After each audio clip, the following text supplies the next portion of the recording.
Assalamu alaikum, wonderful viewers. Welcome back to another episode of the Political Hour Show here on Eco TV International, the People's Choice, where we invite politicians, youths, and women to discuss on the current issues in our country here. And today, our esteemed guest is Honorable Bokarr. We will talk on issues that are concerning in the country here. But before that, you can kindly follow us on Facebook, TikTok, Instagram, and YouTube. Sponsors are also invited. You can call on the numbers on the screen to sponsor this program. I am your host, Rohiyatu Ture. Assalamu alaikum, Mr. C. Alaikum salam, Rohiyatu. How are you doing? Good. I'm doing good after the Salibo. Yeah, I'm just waiting for the Salibo from the tourists. You should have come to my home. I would have given you Salibo. Okay, I will. When we are ready, you can follow me at home. Okay. All right. And thank you very much for honoring this invitation today. Thank you. And we would like to talk about the current issues in the country here. Yes. It is about 5 things. If time allows, yes, we will cover all. Okay. But then the first thing that we would like to talk about with you today is your party structure right now. Okay. Yeah. Well, we are a movement. It is known as the Forward Gambia Movement, a very organized movement. As we have always said, we have been in existence about a year or so ago, and then in principle we have been in existence before that, because the people that are with me are not people that I just picked up after the announcement that, oh, okay, you're into politics now, we want to join you. No. These are people that have been with me in principle in other spheres, in other things we have been doing together. So it is composed of a technical team. We call it a technical team. It is composed of also what we know as the NTK team. It is composed of also what we know as the documentation team. And we also have a translation, interpretation, which is headed by somebody in France, Paris. And we have a public relations department. Now coming to the famous Forward Gambia Movement team that people see around the country, which is an offshoot of these structures I'm talking about. We have the sensitization team. That's the team that is breaking the barriers and going everywhere in the country, and I think people are seeing it all over the place. It is composed of more women than men. I'm sure that Rohi will smile at that. So, because what we do say is that our movement, the pyramid of priorities for us is women, youth, physically challenged, the animals, the birds, and the two-legged, and also the trees. This is what we take as our priority. So within the group itself, we have a team which is composed of about I would say more women, like I said, than men, because we have me as the head. We have the head of the field agents and the security assessment wing sitting down there, and I don't think you want to know his last name. What's the last name? You imagine what the last name Ture Mandimor. No. Cisse. So this is it. So then we have the executive assistant you were speaking to today also is Cisse. So I'm sorry. Change their name. Yes, I'm sorry about that, Roy. And then we have the woman, the head of the women and the youth activities nationwide is Yaoli Job. We have her assistant Siragei. We also have Tuti Fanta Kamara, who is the head of the vendors activities nationwide. We have another lady, Ajifana Cisse, young. It's another Cisse for you. There are 3 Cisses here. So she is head of the Forward Gambia Movement Women Business Association, and she is also the head of, like assistant to the media team. She does media sometimes. We have Kinne Ture, who is an advisor. At last. Yes, yeah, at last, yes. We have, you see, you position yourself as advisors all the time. Tourists. We are good at that. Yeah, but I don't want to tell you the other secret because my own wife is Ture anyway. So, so that is it. And then, you know, in the field also we have women representing us, like in Sare Alpha, we have Fatou Si. In Dongo Kebe, we have Sohna Jeng. And up country there, we have women representing us.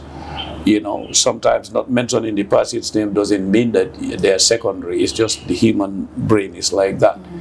So you can see the composition. And then, apart from the security assessment wing and head of field agents, Paibra Sise, we have Mamadou Esba, who is the PRO in the United States of America. He left, I mean, about a week or so ago. He went back to America. He is shuttling to come and see what is being done, what do we need to get from the U.S., logistics, support, transport. He done those things, he does that. And Bokarr Ba is in Paris. He is the head of the, what would I say, the translation and all that.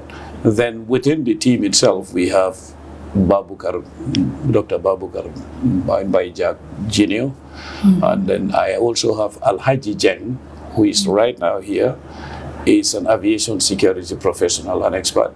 Okay. And we have our support also of the outer cordon, inner cordon, we call it. There is Aliu Njai, who is an engineer. He wouldn't call himself a politician, but he's a support. So that's the structure we have right now. We are also part of the coalition. We are in there as I mean, we are part of the participants as far as the coalition is concerned. So for you, that is the humble and principled Forward Gambia movement. Well, thank you very much for that. And I like the fact that women are included in your movement. Oh, yes. Yeah, and the disabled, because especially the disabled, people tend to forget about them because they believe that they are very limited. True. But you including them and women, because women and youth, we believe they are the backbone of every country. So I like that fact about your movement. So keep it up, inshallah, and may God also help you and your movement, inshallah. Amen. Yeah. So, and also back against a third term. If eventually you are elected to power, what kind of tacklement will you do to champion that term limit? Expressing my opinion as far as my standpoint, and like I said earlier, maybe before I came to Gambia and when I was in interviews on televisions like yours, the difference is that I believe what I have in me is more reassuring for continuity, whether it's the state machinery or about the general scope of things, the management of state affairs. And that trickles down to definitely what will help the Gambian, the average Gambian. Of course, I am part of those average Gambians, so I'm not helping anybody. I am helping myself, because I always insist on that people should stop saying, I am helping Gambia, I am here to help Gambia, I did this for Gambia. Nobody is helping. Bokarr is not helping Gambia. Gambia instead helped me to be who I am. So we are giving back to Gambia. That I can understand.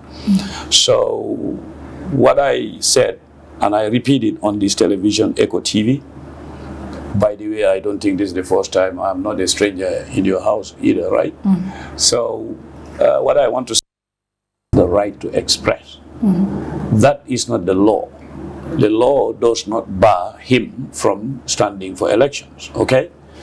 But like I said in Wolof, I said in Mandika, Yalong Allah, I cool beleno, bari I membeno akabeleke ba, Allah. Like Allah, God, the Creator. There is nothing he cannot do. But is it everything that he can do, he does? He does not, right? So I understand about law. I am one of the most law-abiding Gambians here at home and abroad. My track record proves that. I don't disrespect laws. But sometimes also laws can be revised, isn't it? That's why people say revising the laws is important. Okay? So what I want to say here is this. When a law is made and it is not suitable, that's why people take it to parliament and, amend it, revise it, and all. The laws are not self-made. They are not Bibles, they are not Quran, they are not dogma, okay? So what I wish for the president is for him to have a chapter that no president has ever had in this country, and he's the only one who can make it possible. And I also want to make him understand that it's not about him, because he is not an individual, he is an institution, okay? And the advice is not an instruction, okay? Now, the whole issue is this. He came to election through the main door, and then he did things right. People did things right, which is declare that you want to be, part of the process. I'm sorry about this. Yeah. You want to be part of the process, and then come back to see yourself in the normal way to be part of the process, which is good. Okay, the Gambians made him the president. He didn't make himself a president, or isn't it? Yeah. So now that chapter I wish for him is 2016 for me is okay. 2021 is okay. I am not saying 2026 is not okay legally. I am saying for me in principle, as far as continuity and germination of democracy, as far as going the extra mile of making sure that what Gambia is championing itself with around the world, going to the United Nations saying that we have successfully got the transitional justice here and there. I think if that is not part of it, that transitional justice that people are clapping for the Gambia at the United Nations still has much left to be desired. So I wish he would just say, okay, two terms have ended. I am going. That chapter, nobody will be able to take it away from President Barrow if he had to do that, okay? And I would say it again, I've been saying it on all other platforms. That's my opinion. If he were to say, okay, I will leave, and other people will say, oh, but maybe he's still young, he's still useful. There is a mechanism to be designed. I can invite professionals. We can design a project for him, which will be called the post-Barrow era. It will be called Barrow Center for Conflict Resolution.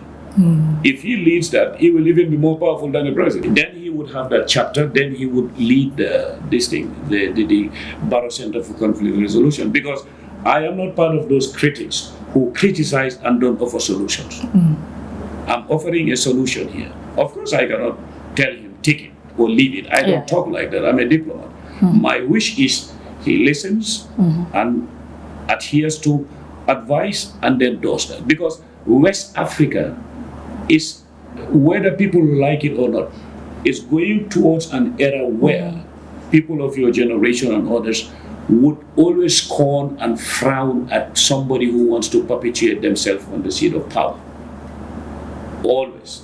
So before we reach that state, before people start frowning at you, winning elections, it doesn't mean you are in charge. You may be in control in terms of popularity, but not productivity. And if you are not productive, you are not in charge. And if the longer you stay on the seat of power, the more you will be redundant, and the more you'll be monotonous, and the more you'll be obsolete. That's human nature. That's why age goes.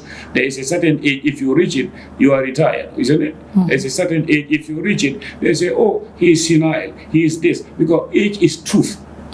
And even if you are not old, going through a process like heading a country, nobody can do that more than 8 years and you tell people you are efficient. That's why George Washington Jr. and others in the United States of America believed in that after they fought and freed America from the crown of the Queen in England.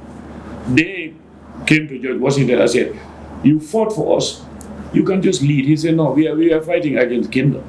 So how can I fight against kingdom and then come back and be a king? You see, so this is a question of principle. Some people will be running around. If you want me to go to another question, let me, but because you are talking to a diplomat, we elaborate. So, yeah, you can elaborate. Yes, but some people will go around and say, okay, There are individuals who say, even if they don't mention names, anybody who says this like I'm saying it, okay, change of government brings progress. And then they turn around and say, look at China. But some of those people, they make me laugh. They are the very ones who were saying that, oh, Yahya Jammeh has stayed here for 22 years, he needs to be changed. So was China not existing during Yahya Jammeh's time? It was here, China, isn't it? And what we have in China, I wish we have it here. China, you are corrupt. It's either life or you are taken to the firing squad. We don't have that. So because we don't have what we have in, and China goes by meritocracy, not only democracy, full stop. Because some of us, democracy means be popular, get the votes, win, and do whatever you want to do. That is not democracy. So this is why I said, I would not agree with him or any other. My statements are very clear online. I will not agree with him or any other president to stay for more than 2 terms. Doesn't mean that I can remove you. We should change the law. Now you ask me if I were to be the president of the Republic of the Gambia. First, I will tell you, keep this video.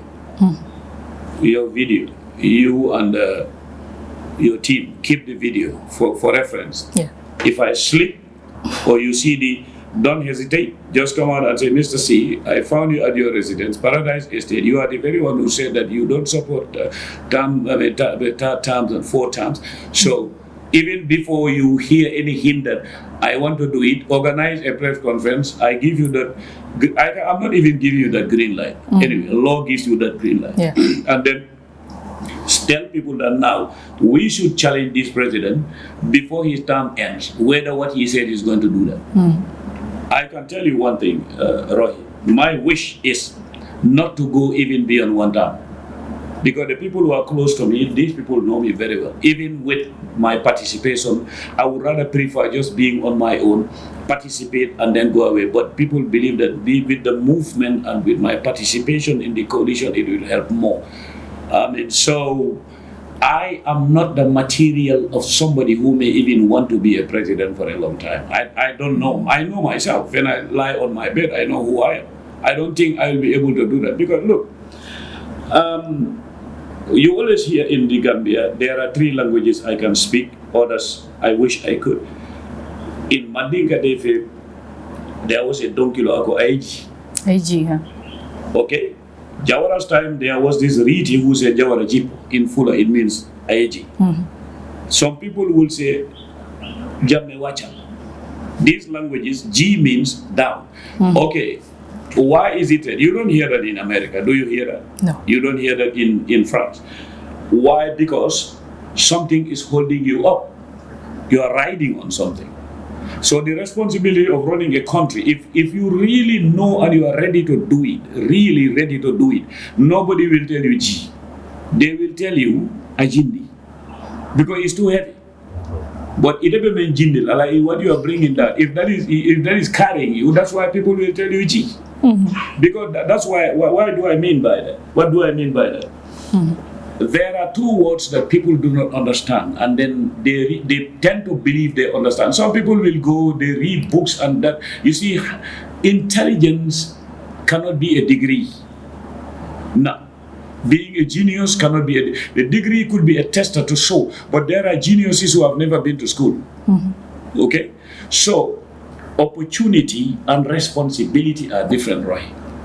Many of us enter into politics, they come with the basket of wanting to fill it with opportunity. No, this is a question of responsibility.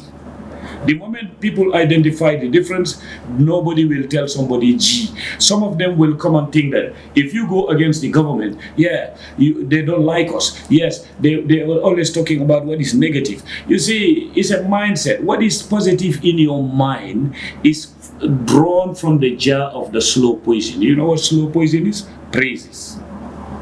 Praises are slow poison. They draw this from praises. They take that poison. It destroys you before the end of your tenure in a different way. Look at certain former presidents in Africa today. Where have they found themselves?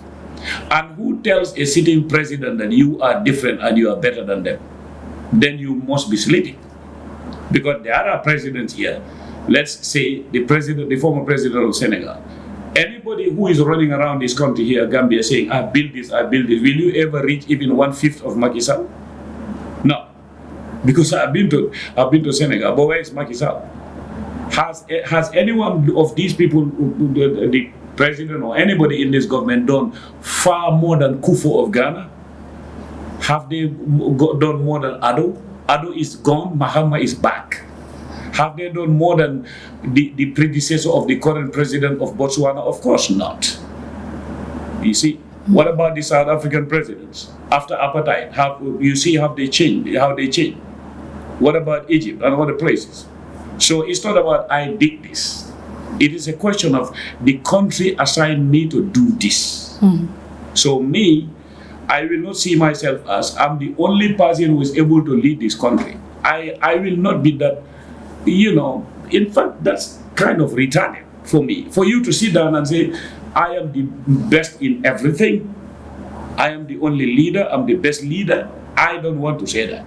Because then the moment I'm not the only person, I'm not the best leader, why should I stay there more than 2 times? Yeah, that's my answer to that. Yeah, thank you very much. And I think that is very clear to the people. It has a backbone. I will never, personally, people who know me from the time I was young to now, I will never be an adventurer just because I want to be an adventurer, especially where it is about national life, the lifeline of the country. I will not play with that. Because if you do that, you are exposing yourself to a bad dunya and a bad akhirah. There is no doubt about it. Because Allah knows we are believers. I have said it and I mean it. If I am to win and be if I will not be a president, alhamdulillah. And then the offshoot there is the POS. You know who Halifa Bokarr Sallah is and Sidi Ajada. You know that those people will not, send their envoy to a place where it's just about adventures and lost illusions. They will never do that. The thing is, the chairman of the coalition talks himself has a lot of experience.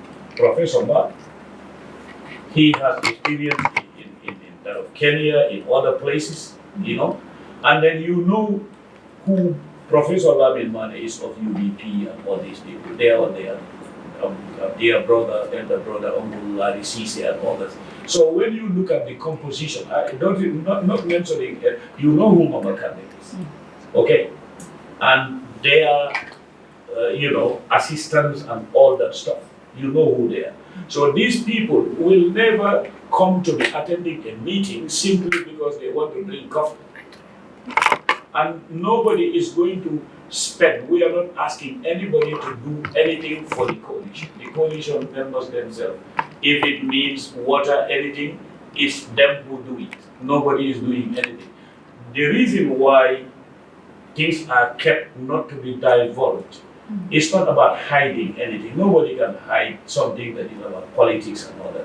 But we also understand, sometimes I smile, some people will say, don't think that espionage in courts will not happen. Some people will enter the court. I say, I will love that. Me, I would really love that game if they start that. Because that means you are starting a game that if you want to play soccer with Ronaldo or with Sadio Mane or with me, well, with Rohi, yes, then you see, that's it. You see, the tourists, they can do everything. So if you really want to play soccer with those people and you only have a jersey and boots, you have never been in the field, welcome. And that would be lovely. So the reason why I'm saying that, some people are saying all those things, but there's no need to say that. This coalition talks. Some people are saying, oh, this is just talks. Well, anybody can say anything what they want to, but they know that I, Essa Bokarr, I will not miss a single minute. And I am not hungry and thirsty to come and just want to be a president. I'm sacrificing, others are sacrificing. Some people have got comfortable lives before this. So if they think that being a president is about comfort, for me, it is a load. It is a difficult responsibility. And I want to see it that way. That's why we are very serious about these coalition talks. And Gambians will come to see. And I will not belong to any group where we will be just masquerading things and clap for each other, tell people everything is cool and dandy. I will not belong to that. I'll be a soldier of thought, a soldier of process, and make sure that the truth is said to the people, and that's what I have seen in that room. Yeah. And also, since this coalition talks started, the ruling party NPP has dismissed the opposition talks as delusional, citing the collapse of previous pact. I hope, Rohi, after this question, I'm not controlling you, but if we can shift to something that will benefit the people a lot more, I will come to that. I'm not ridiculing that, but what I'm saying is that I don't want to start mentioning names, parties. Any party can mention whatever you want to say, but my advice to anybody, whether you are a leader or part of a leadership, let them refer back. Of course, take it as a joke when I say we can shift or something. I was just trying to joke. Yeah. Leadership, most of the leaders throughout the history of the Quran, the history of the Bible, those leaders who have found themselves in situations where they would regret was caused by their tongues.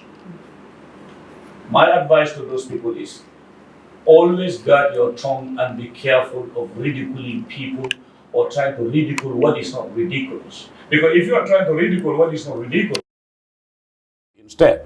So for me, I would not convince anybody or try to convince them. I hear words, in the Gambia, we have a garden of confusion and people are playing around with a cross-pollination of words when actually they are not bees. You understand? This is the problem. Some people will just sit there, Rohi, and try to throw out words. I do hear the word delusional. I do hear these words. If you put these words, linguists say, if you just say one word without putting it into context, it doesn't have a meaning. If I just look at you, Rohi, now and say, what? And you look at me and say, what? Then I have to put it into context, isn't it? Or if I just look at you and say, but, you say, but what? I have to put it into context. So when you put it into context now, that's where people will understand whether you know the meaning of the word or not. Because if you sit somewhere and look at the people that I mentioned earlier today, and you imagine that those people will sit around a table and you qualify them as delusional, that also will be anti-missile from me. Somebody who says to people that you are delusional when actually you do not even come near to those people professionally. You are not only delusional, but you are hanging on the threads of lost illusions. So if anybody calls it delusional, those people are hanging on the threads of lost illusions. That's worst.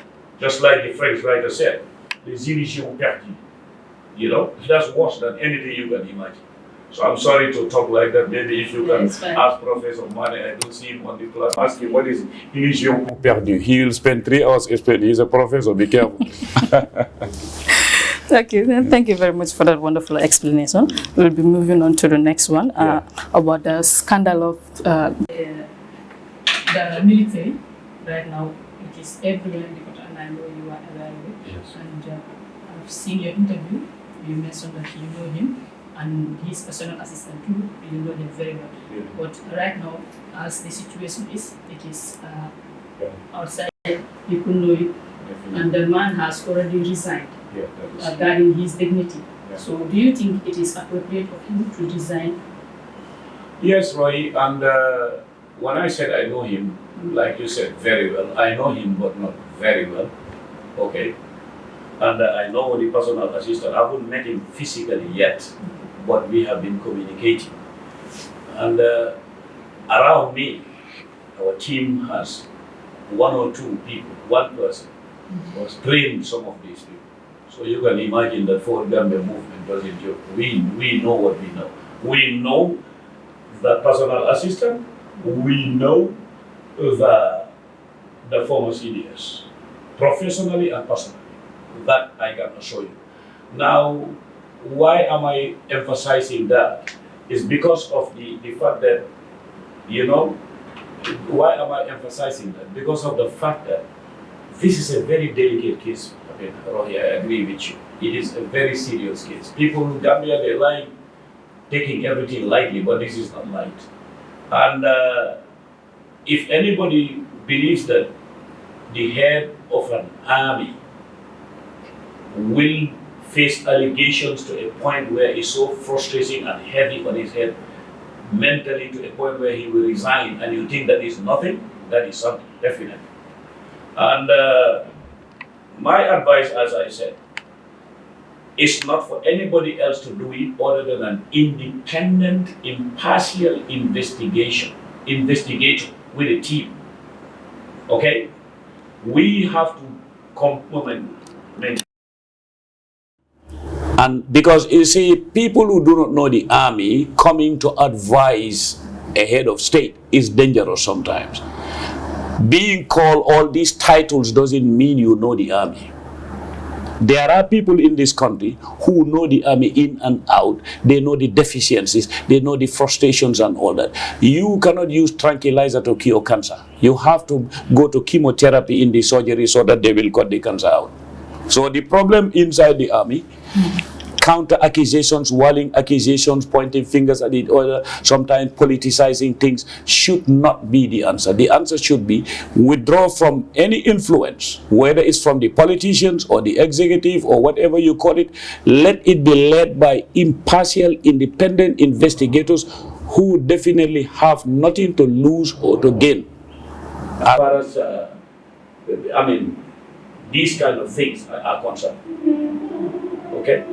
So I would say that let there be an independent, impartial investigation about what is going on in the army. It may not be SEN and CDS only. How many people does say no? He has interacted with many people. Some people are trying to downplay him and say he's just a clerk. No, he wasn't just a clerk. People who know him know that he was attacked. At least he may not be expert level, but he knows something about MI, military intern. The people who train him are around. I don't want to go around the city pointing at people and tell you these are his trainers, because maybe they wouldn't even want you to know who they are. But the thing is that he knows, and he has been exposed, and he knows the civilians too. You know, the Gambia Armed Forces, just like the US Army, all the armies in the world, especially they an institution that interacts with any other institution, because they buy food, they buy clothes. They are an independent institution, but a powerful one, because the army has its budgets, it will order stuff, it will pay bills, it will interact with people, they know transaction, they know, bills of lading, bills of transaction, this and that. They are involved in everything. They buy their fish and everything from vendors, so they know how many transactions has he done. He was the closest to the CDS. All those things are things that people should look at, call him, talk to him, but not Gambians like that. You are a leader, people will come to you because you complain about Rohi, and then people will say, oh, say certain things in you keep it about Rohi, and then they will say, oh, dafa am kula njekasi mom. No, affaire ko kula. If you are the leader and people are coming to you, people, Essa Bokarr, I say, continue believing that, because there will come a day you will regret it, and we have said it to other leaders before, and today they have seen the regret. Yeah. So I think sidelining the young man here, not wanting to talk to him, seeing him as a taboo, he reveals secrets. Let me say one thing before I go to the next question. There is something that Gambians in the government do not understand, or some of them understand it, but they are misusing it, which is oath of secrecy, confidentiality. You don't go by oath of secrecy and confidentiality where something is destroying the country and you know the person doing it is doing something illegal. You don't do that. That's not oath of secrecy. The oath of secrecy should, most of it, in fact, is more important where it's about intelligence, not to cause panic in public. Most of the time. That's where it is even big. Because if I investigate something and I know if I say it on the television about security, we curb it before we counter it, before they move to arrest the people. Do not divert that. That may make people feel scared. That's one of the other thing is that I would not sit on a desk and be a permanent secretary and see a minister, and I know that these funds, for example, I'm just giving an example, being drawn from Eco Bank to Zenith Bank, from Zenith Bank to Standard Bank, I know this is illegal. It is transactional and illegal. I will still say, okay, I am on oath of secrecy. You are not on oath of secrecy.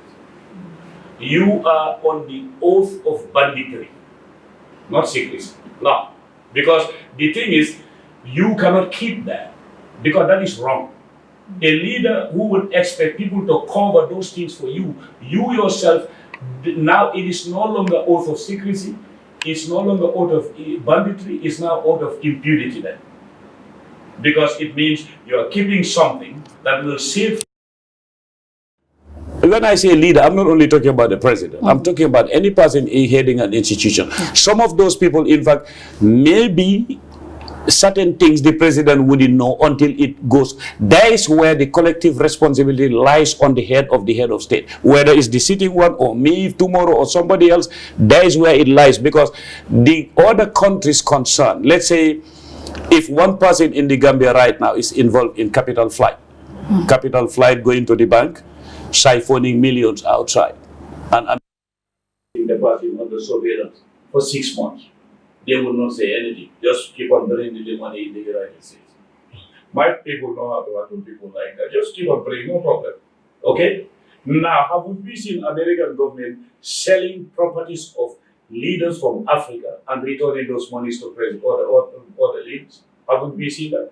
We have witnessed cases. I was in America, a former leader in a certain country accused of that kind of fraud with Chinese businessmen. This person was taken to court and there was a bracelet put on his foot for a while before he was released. So if anybody is doing that, now the person travels, for example, to America, or they travel to France, and they are called to be investigated, not that they are suspected. The person reveals the fact. What the leader is doing is very illegal. You say that is out of secrecy? Right? I know you would not answer, because I cannot ask you a question. But after the interview, I'll ask you whether you will call that out of secrecy. No problem. Okay, because that is transnational theft. Stealing from the people, siphoning the money outside. People know about it, somebody writes about it, somebody reveals about it. You say the official that gave it to that person has broken the oath of secrecy. Which oath of secrecy? The oath of secrecy should protect the interest of the nation first before protecting the interest of an individual.